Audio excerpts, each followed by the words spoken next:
ಅನಾವರಣ. ಮಂಡ್ಯ ಜಿಲ್ಲೆಯ ಪಾಂಡವಪುರ ತಾಲೂಕಿನ ಲಕ್ಷ್ಮೀ ಸಾಗರದ ಸರ್ಕಾರಿ ಪ್ರೌಢಶಾಲೆಯಲ್ಲಿ 2001-2002ನೇ ಸಾಲಿನ ಎಸ್ಎಸ್ಎಲ್ಸಿ ವಿದ್ಯಾರ್ಥಿನಿಯರಿಂದ ಗುರುವಂದನಾ ಹಾಗೂ ಸ್ನೇಹ ಸಮ್ಮಿಲನ ಕಾರ್ಯಕ್ರಮವನ್ನು ಆಯೋಜನೆ ಮಾಡಲಾಗಿತ್ತು. ಹಲವು ವರ್ಷಗಳ ನಂತರ ಎಲ್ಲಾ ಸ್ನೇಹಿತರು ಒಟ್ಟುಗೂಡಿ ತಮ್ಮ ಬಾಲ್ಯದ ದಿನವನ್ನು ಮೆಲುಕು ಹಾಕಿ ಸಮ್ಮಿಲನ ದಿನವನ್ನು ಸಡಗರದಿಂದ ಆಚರಿಸಿದರು. ಗುರುಗಳಾದ ಅಮೃತ್ಯುಂಜಯ, ಈಶ್ವರಪ್ಪ, ನಾಗೇಶ್ ಹಾಗೂ ಮಂಜೇಶ್ ಆಗಮಿಸಿದ್ದರು.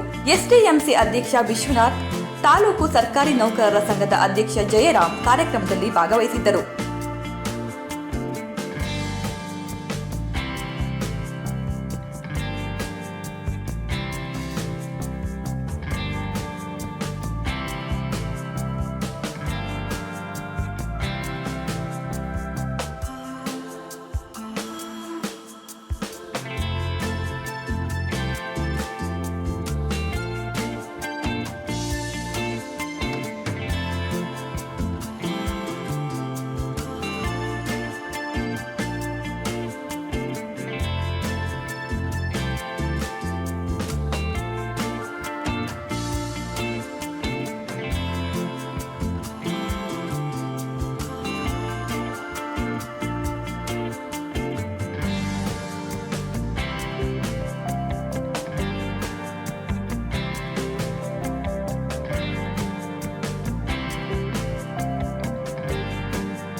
ಸತೀಶ್ ಗೌಡ, ನ್ಯೂಸ್@9 ಬೆಂಗಳೂರು.